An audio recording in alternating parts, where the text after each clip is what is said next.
She gave her last £20 to a stranger. She had no idea what would happen next.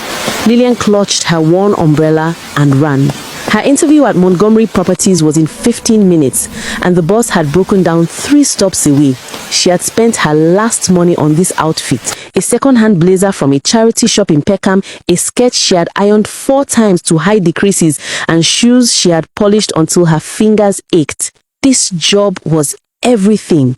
2 years ago, she had left Lagos with a degree in business administration and dreams bigger than the Atlantic Ocean. But in London, her Nigerian degree meant nothing. No one cared that she had graduated top of her class. Here, she was just another immigrant. So she cleaned offices, she washed dishes, she braided hair for women who never remembered her name.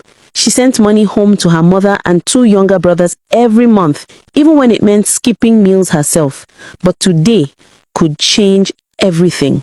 A receptionist position at Montgomery Properties, £28,000 a year, benefits, a desk, a chance to finally be seen. She couldn't be late. As she turned the corner onto King's Road, she saw her.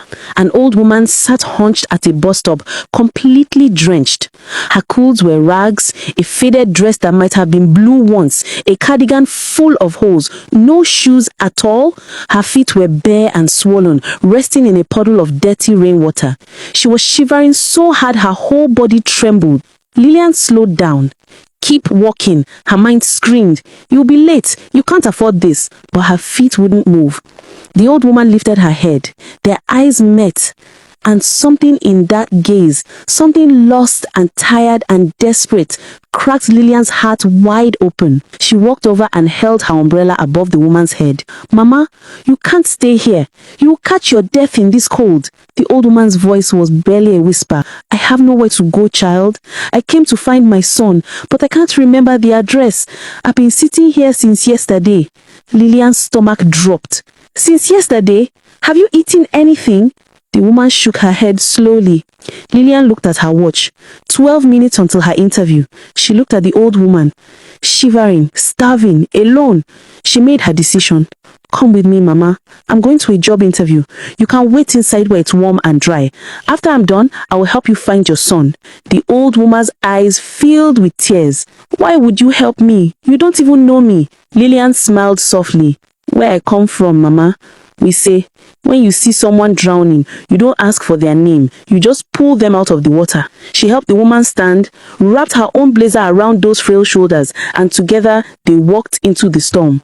Lilian arrived at Montgomery Properties soaking wet, with no blazer, holding the arm of a homeless woman. She had no idea that this moment would change her life forever. Lilian thinks she's just being kind, but the woman beside her is hiding a secret that will turn everything upside down. I guided the old woman to a leather bench near the entrance. "Wait here, Mama. I'll be quick. Don't move, okay?" The woman nodded weakly. Lilian approached the front desk, trying to smooth down her wet hair. "Good morning. I'm here for an interview. Lilian Okonkwo, 9 o'clock with the hiring manager." The receptionist, a young woman with flawless makeup and cold eyes, looked her up and down. "You're late." "I know, I'm so sorry. The bus broke down and—" "Wait here. I'll check if Miss Ashford is still available." Lilian's heart sank as the receptionist picked up the phone. A voice sliced through the lobby like a blade. "What the hell is that?" Lilian turned. A woman was descending the spiral staircase like a queen, entering her throne room. She was stunning, tall, blonde, 30-ish, dressed in a cream designer suit that screamed old money. Diamonds glittered on her ears, her neck, her fingers, but her face was twisted with disgust. She was pointing at the old woman on the bench. "Who let this creature into this building?" The receptionist jumped to her feet. "Miss Ashford, I didn't see her come in. She's with me." Everyone turned to look at Lilian. Brenda Ashford, head of human resources and talent acquisition for Montgomery Properties, raised one perfectly sculpted eyebrow. "Excuse me? She's with me, ma'am. She was outside in the rain. She's lost and hungry. I brought her in to keep her warm." Brenda stared at Lilian like she was examining something stuck to her shoe. "And who exactly are you?" "Lilian Okonkwo. I'm here for the receptionist position interview." Brenda laughed, a sharp, cruel sound that echoed off the marble walls. "A job interview? Looking like a drowned rat? Bringing homeless people into our building?" She turned to the receptionist. "Call security. Get this filthy beggar out of here, and this interview is cancelled." Lilian stepped forward. "Ma'am, please. She's not hurting anyone. She just needs—" "I don't care what she needs." Brenda's voice rose to a shriek. "This is a place of business, not a homeless shelter. Look at her. She's filthy. She probably has diseases. She smells. She's absolutely disgusting."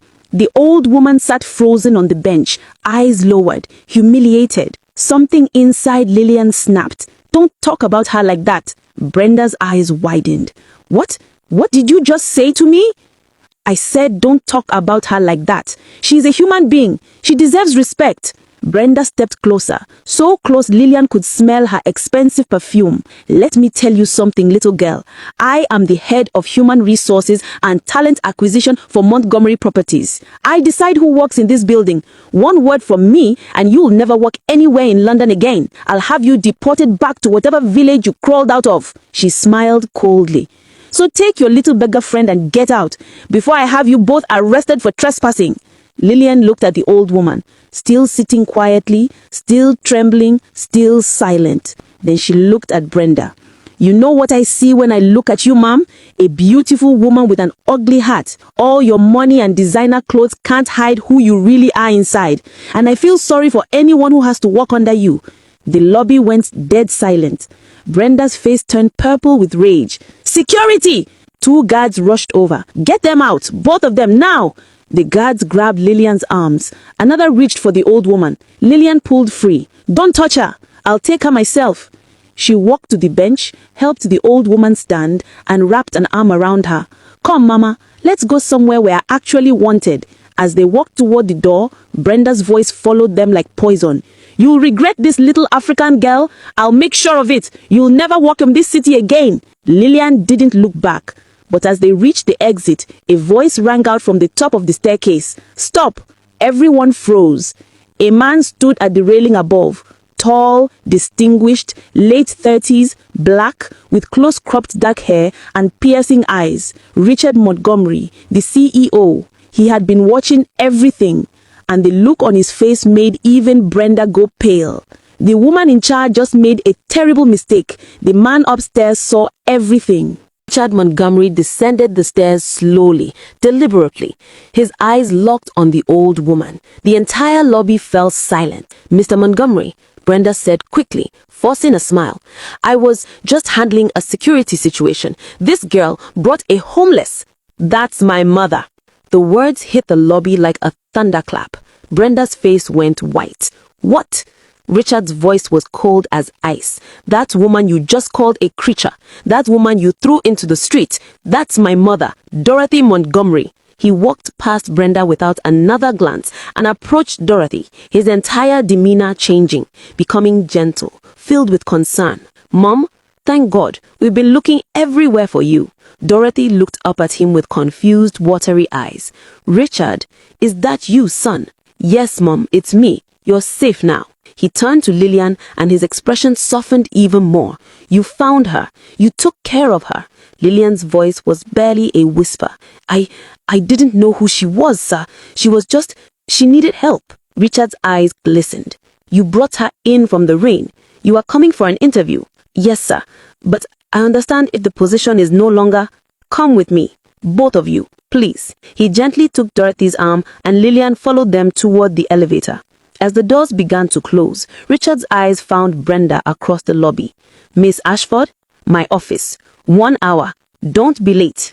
The elevator doors closed on Brenda's terrified face. In Richard's office, a corner suite with floor-to-ceiling windows overlooking London, he settled Dorothy into a leather chair by the fireplace. A staff member appeared immediately with hot tea, warm blankets, and biscuits. Richard knelt beside Dorothy's chair, holding her hand. "Mom, you can't wander off like that. You had us all terrified. 3 days, Mom. 3 days we've been searching." Dorothy's eyes were distant, confused. "I was looking for you, Richard. I forgot where you lived. Everything got so foggy." "I know, Mom, I know. It's okay now." He looked up at Lilian, who stood awkwardly near the door. "Please, sit." Lilian sat on the edge of a chair, still dripping water onto the expensive carpet. Richard stayed kneeling beside his mother, but his attention turned to Lilian. "Miss Okonkwo, tell me what happened." So Lilian told him everything, finding Dorothy at the bus stop, giving her the blazer, bringing her inside, what Brenda had said, what Brenda had done. He listened to every word, his jaw tightening with each detail. When she finished, he was quiet for a long moment. "You gave her your jacket. You were willing to lose your interview. You defended her. When Brenda..." He couldn't finish the sentence. "She's someone's mother," Lilian said simply. "I couldn't just leave her." Richard stood and walked to the window, his back to them. "My mother has dementia, Lilian. Some days are better than others. 3 days ago, she walked out of our home while the nurse was preparing lunch. By the time we realized she was gone, she had disappeared." His voice cracked slightly. "I've had 50 people searching, police, private investigators. I've been driving around London myself every night, searching every shelter, every hospital, every street corner." He turned back to face her. "My mother built this company from nothing, Lilian. She came to this country from Jamaica with £5 in her pocket. She worked as a cleaner for 40 years. She sacrificed everything so I could have opportunities. And now, she can't even remember where she lives." His voice was thick with emotion. "And you, a stranger who had everything to lose, you're the one who found her. You're the one who protected her." Lilian didn't know what to say. Richard walked to his desk and pressed the intercom. "Sarah, have the receptionist pull Lilian Okonkwo's file. Cancel her receptionist interview." Lilian's heart sank. "Sir, I understand." Richard held up a hand. "Cancel it because I'm offering you a different position. Executive assistant to the CEO. £55,000 per year. You'll work directly with me, coordinate company initiatives, and help me expand our community outreach programs." Lilian's mouth fell open. "Sir, I don't have experience in..." "You have something more valuable than experience. You have character, heart, integrity. Those are things I can't teach and I can't buy." He extended his hand. "Do you accept?" Lilian looked at Dorothy, who smiled at her warmly, despite her confusion. Then she looked at Richard. Yes, sir. Thank you. Richard. Call me Richard." He turned back to the intercom. "Sarah, please arrange for a car to take my mother home. Have the care team meet us there.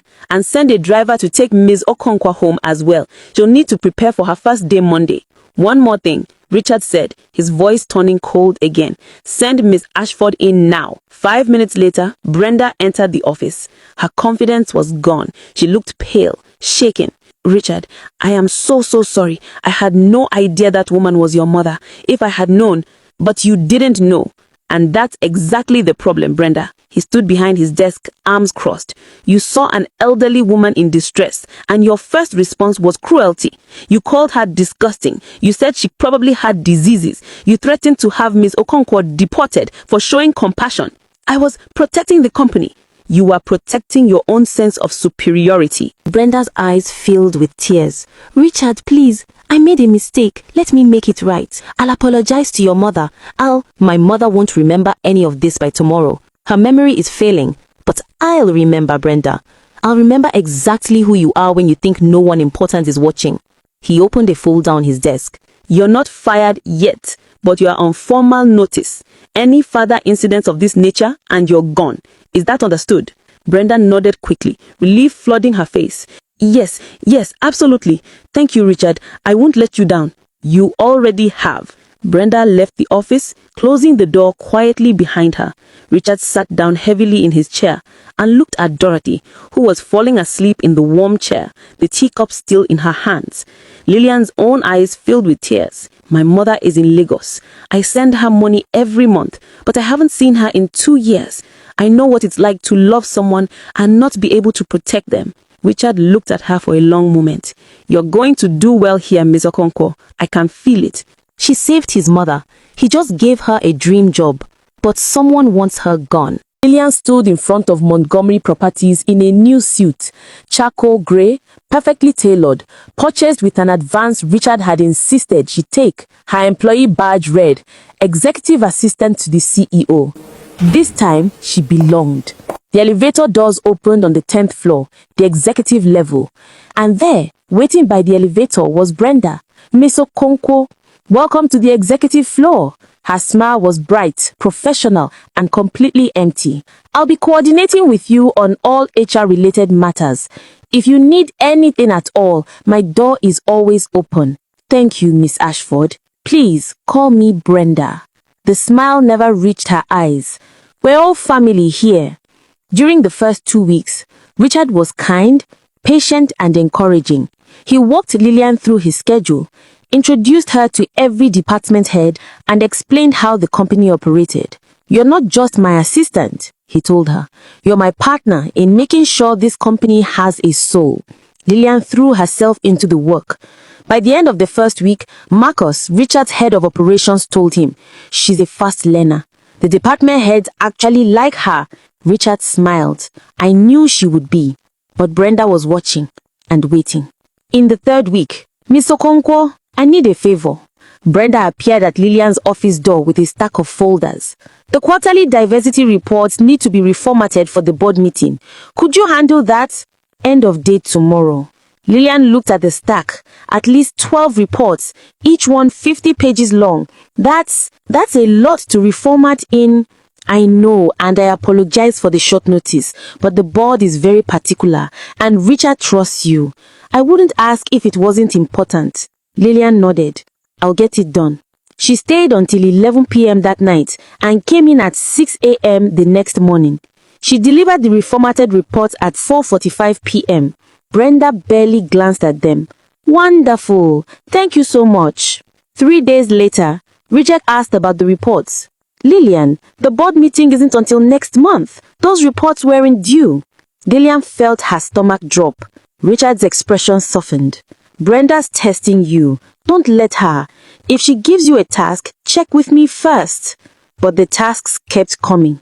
In the 5th week, the department head meeting was Lilian's first time presenting to senior leadership. She stood at the front of the conference room, 12 executives watching her. Good morning. Today I'll be presenting Mr. Montgomery's vision for... Excuse me.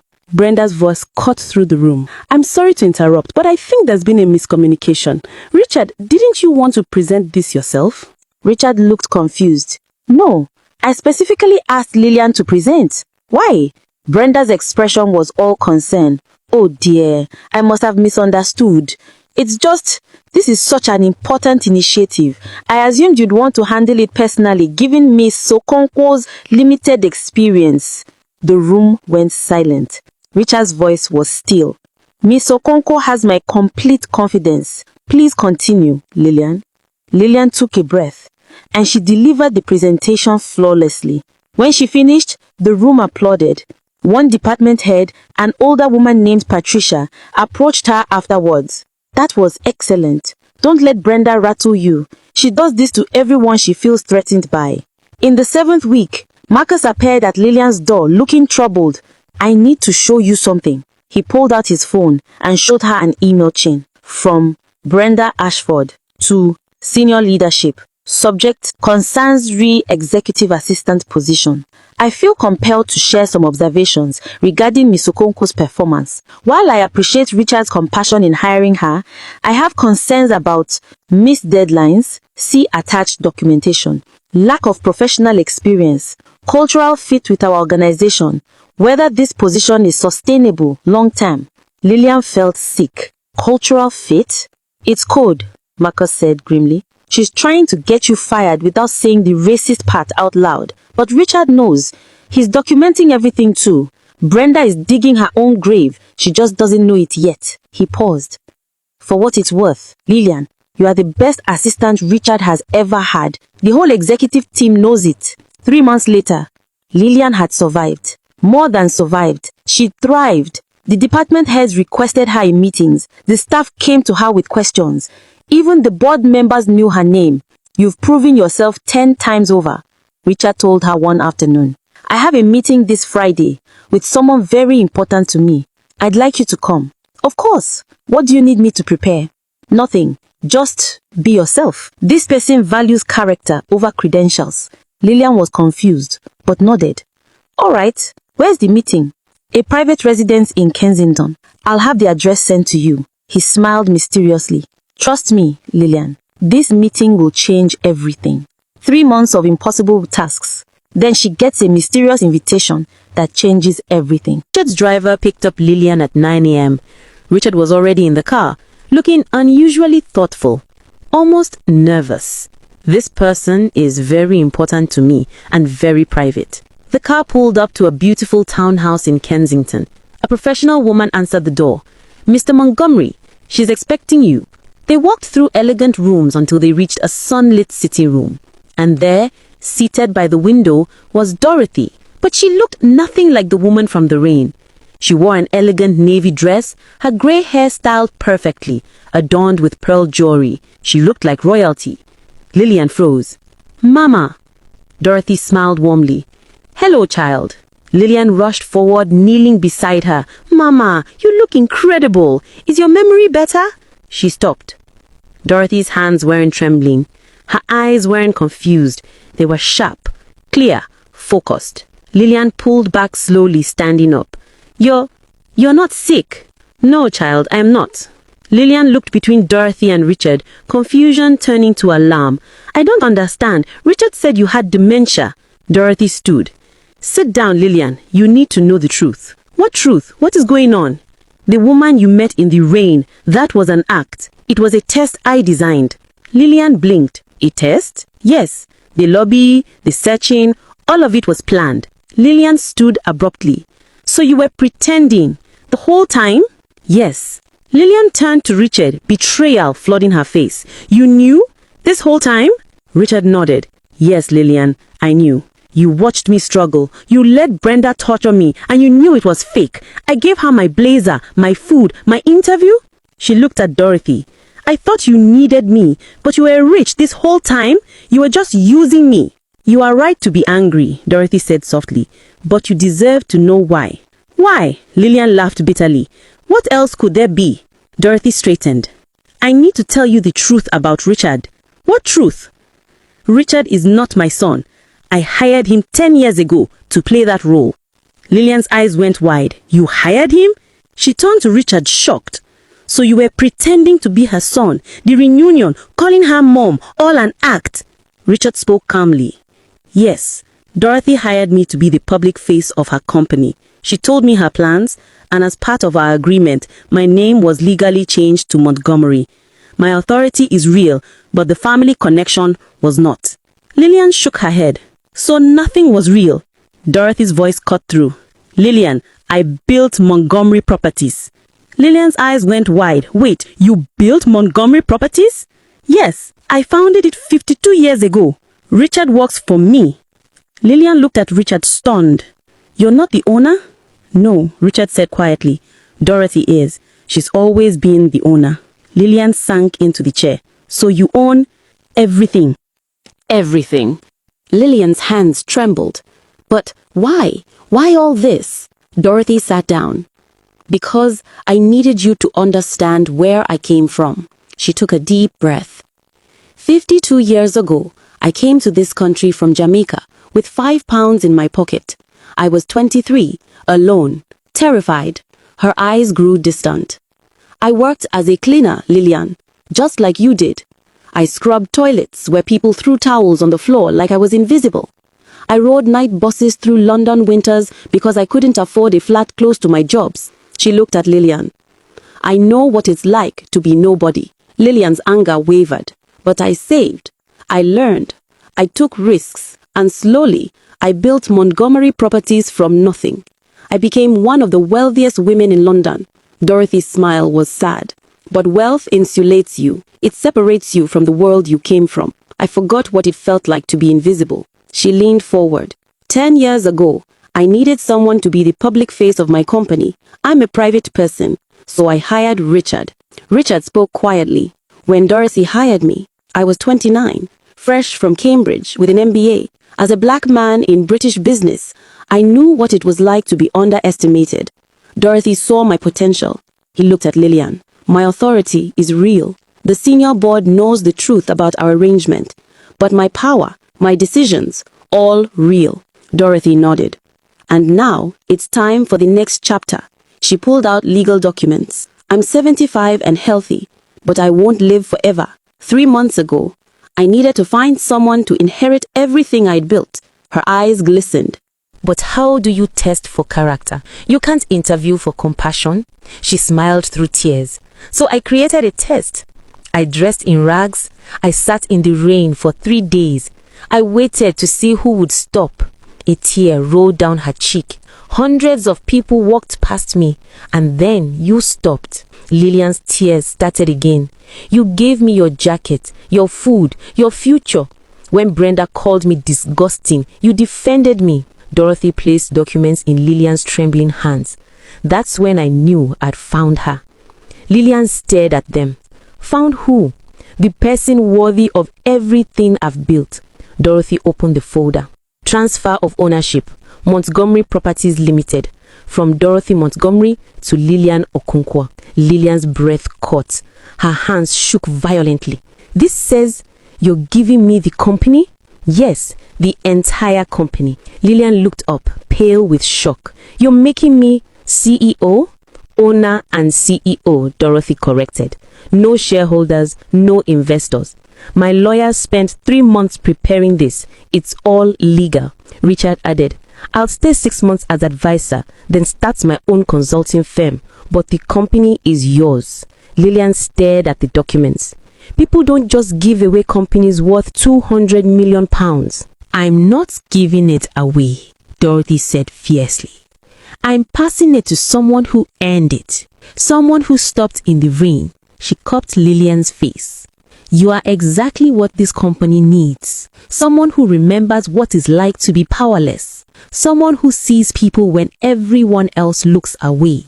Dorothy pulled Lilian close. You are the daughter I never had. This is the legacy I want to leave. Lilian sobbed, overwhelmed by every emotion at once. When she pulled back, her face was wet, but her eyes were clearing. I don't know if I can do this. You can, Dorothy said with certainty. You have the most important qualification, character. Everything else can be learned. Lilian looked at the documents again. What's my first act as CEO? Dorothy's smile turned cold. Justice. Friday afternoon. Lilian signed the documents in Dorothy's study, surrounded by lawyers. Her hand trembled, but her signature was strong. Dorothy signed beside her. Richard witnessed. The lead lawyer nodded.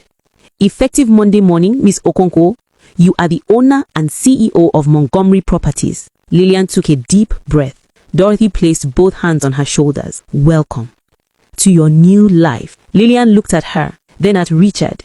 Then, let's make sure everyone knows it. Lilian is now the CEO, and someone is about to pay the price. Monday morning, Brenda Ashford walked into Montgomery Properties at 8:30 a.m. in her newest Chanel suit. Today was the day.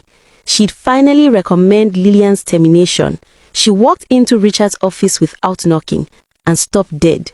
Lilian was sitting behind Richard's desk. Richard stood beside her, and an elegant older woman sat watching Brenda with piercing eyes. What's going on? Good morning, Miss Ashford, Lilian said calmly. Please close the door and have a seat. I will not. Sit down, Brenda. The command came from the older woman. Brenda turned. Something familiar. The ragged woman on the bench. The blood drained from Brenda's face. You're the homeless woman. Dorothy stood slowly. Do you remember me, Miss Ashford? But Richard said you had dementia, but you don't look confused. Lost? Dorothy's voice was ice cold. I never had dementia. I don't understand. Richard was playing a role I asked him to play. She walked closer. 3 months ago, I sat in your lobby. You called me a creature. You had me thrown into the street. And when Miss Okonkwo defended me, you threatened to have her deported. But Richard said you were his mother. Richard is not my biological son. I hired him 10 years ago to play that role. I told him my plans, and as part of our agreement, his name was legally changed to Montgomery. Everything he told you was a performance. Richard spoke calmly. My authority was real. Only the family relationship was not. So there never was a missing mother. A test, Dorothy said, to find someone worthy. She walked closer. Now, let me introduce myself properly. My name is Dorothy Montgomery. Yes, the same Dorothy that Richard told you about months ago. His mother, who supposedly built this company decades ago and had dementia. But I didn't step away. I owned everything. I was always the owner. Richard has been working for me this entire time as my employee. She gestured to Lilian. As of Friday, I transferred complete ownership of Montgomery Properties to Lilian Okonkwo. She is now the owner and CEO. Dorothy's eyes bore into Brenda's. And you chose cruelty. Lilian stood, holding the letter. Miss Ashford, effective immediately. You are terminated. Security will escort you out. No, Richard, tell them this is insane. Richard stepped forward with quiet authority. I support this decision entirely. 2 security guards appeared. This isn't fair, Brenda screamed. I've worked here 8 years. She's been here 3 months. She's nobody. She doesn't have the breeding for this. Breeding? Lilian repeated quietly. She doesn't belong here. Enough. Dorothy's word cut like a knife. When you saw me on that bench, your first instinct was cruelty. When she saw me, it was compassion. That's the difference. Character. You are fired, Miss Ashford. Brenda's world is crumbling, but she's not done fighting yet. I support this decision entirely. He pulled out his phone. I've been documenting your treatment of Lilian for the past 3 months. The false deadlines, the manufactured performance issues, the email questioning her cultural fit, every racist dog whistle, all documented. Brenda froze. The guards took Brenda's arms. Please, I'll apologize. You can't, Lilian said quietly, because you're not sorry you did it. You're sorry you got caught. Brenda stared at her with hatred. You'll fail. You're not good enough. Lilian walked around the desk and stood directly in front of Brenda. Maybe I will fail, but at least I'll fail while trying to lift people up instead of stepping on them. I saw an old woman in the rain and I stopped. That's the difference between us, and that's why I'm standing here and you're being escorted out. The guards pulled Brenda toward the door. She turned back, mascara running. I hate you. You're nobody. Nobody. Her screams echoed as the guards led her away. The door closed. Silence. Lilian's hands shook. Dorothy put her arm around her. How do you feel? Like I might throw up. That's normal. But you did well. Richard put a hand on her shoulder. You kept your composure. That's what a real leader does. Dorothy cupped Lilian's face. You stopped. And that choice changed both our lives forever. She pulled her into an embrace. Welcome to your new life, CEO Okonkwo.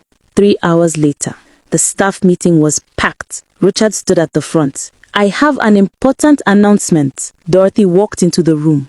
Gasps rippled through the crowd. This is Dorothy Montgomery, the founder and owner of Montgomery Properties. More gasps. For 10 years, I have served as CEO. What most didn't know is that Dorothy and I are not related by blood. She hired me as her public representative while she maintained her privacy as the true owner. Surprise murmurs. She told me her plans, and as part of our agreement, my name was legally changed to Montgomery. My authority has been real. Only the family relationship was not. And now, Dorothy has made a significant change. He looked at Lilian. Please welcome your new owner and CEO, Lilian Okonkwo. Shocked murmurs erupted. Lilian walked to the front, legs shaking. I know what you're thinking. Who is this girl? She's been here 3 months. She paused. You are right. I don't have an MBA from Oxford. 6 months ago, I was cleaning offices and washing dishes. The room was silent. When Richard told me about Dorothy, I believed everything. But when I found out he wasn't her son, that he'd been hired to pretend, I thought everything was a lie. Finding out Dorothy really did build and own this company, that's when I realized how real this all was. She told them about the rainy day 3 months ago, the choice, the test. When she finished, several people had tears in their eyes. I'll make mistakes, but I promise, I will never forget where I came from. I will never forget what it feels like to be invisible. And I will use every resource this company has to make sure we see people, all people, as human beings who matter. She looked around. If you can't work for a black Nigerian immigrant woman who used to clean offices, I understand. The door is open. But if you are willing to give me a chance, I promise I'll work harder than anyone you've ever met. Silence. Then Marcus started clapping. Patricia joined him. Within seconds, the entire room was applauding. Some crying, some smiling, some stunned, but all clapping. Dorothy whispered in Lilian's ear, and so it begins. From nobody to CEO. The transformation is complete, but the real work. Months after becoming CEO, Lilian stood at the ribbon-cutting ceremony for the first Dorothy Montgomery Community Center in Peckham. Job training for immigrants, free English classes, affordable childcare, and legal aid services. Hundreds filled the crowd. Dorothy stood beside her, radiant in retirement. Richard approached. The board approved 3 more centers, Manchester, Birmingham, and Leeds. 3 more? You are changing the game, boss. My 6 months as advisor are complete. Next month, I'm launching my own consulting firm. Dorothy set me up well before the transfer. 10 years as CEO gave me incredible experience and substantial savings. Plus, she provided startup capital and her entire network. Now it's my turn to help others. Lilian smiled. She'd be so proud. At the microphone, Lilian spoke. Months ago, I wondered if I'd made a mistake coming here. Then I met a woman in the rain and made a choice that changed everything. This center exists because one person saw me when I was invisible. Now we're making sure nobody else stays invisible. Because when somebody stops in the rain for you, you learn that kindness isn't charity, it's justice. She cut the ribbon. Thunderous applause. A young Nigerian woman named Chioma approached tearfully. You gave me hope. Lilian smiled warmly. Come to my office tomorrow morning. I think Montgomery Properties could use someone with your skills. Chioma's eyes widened in disbelief. Really? Really? Dorothy smiled, watching the exchange. In 52 years, I built £200 million. But in 6 months, you've built something worth more. Hope. 2 years after becoming CEO, Dorothy passed away peacefully, Lilian at her bedside. Promise me something, Dorothy whispered. Never forget where you came from. Never stop stopping in the rain. I promise, Mama. Then my work is done. She closed her eyes. 5 years after becoming CEO, at the Dorothy Montgomery Foundation Annual Gala, Lilian addressed 1,000 guests, 23 community centers, over 15,000 people trained and placed in jobs, 200 immigrant students sent to university. Her mother sat beaming beside Chioma, now a senior engineer. Marcus, still head of operations, and Richard, her partner in continuing Dorothy's legacy, now a multimillionaire running one of the UK's most successful consulting firms, sat in the front row. His firm and our foundation had collaborated on dozens of projects. A photo of Dorothy watched over them all. 5 years ago, I was nobody, an invisible immigrant. Then I stopped in the rain for a stranger. Dorothy taught me that stopping, really stopping, is revolutionary.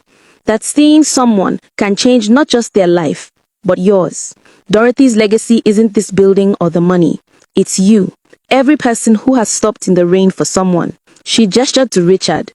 Years ago, Dorothy lifted Richard up when others overlooked him. She gave him authority, experience, financial security, everything he needed to thrive. Before she passed the company to me, she made sure Richard had the capital and connections to build his own empire. Richard took what Dorothy gave him and multiplied it, helping hundreds of minority entrepreneurs do the same. We don't work together, but we work together. 2 branches of the same tree Dorothy planted. He proved that when you lift one person up, they lift hundreds more. Tears streamed down her face. So here's my challenge. Stop in the rain. For the people everyone else walks past. See them. Help them. Because one moment of compassion can echo into eternity. The room rose in thunderous applause. And in that moment, Lilian felt Dorothy's presence. Well done, child. Well done. She gave her last £20 to a stranger. She lost her interview to help someone in need. She defended an old woman when everyone else looked away. And in return, she inherited more than a fortune.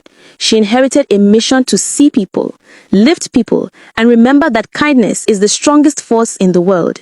Richard and Lilian remained partners in purpose.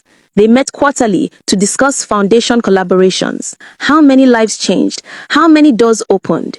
They challenged each other to do more, dream bigger, reach further.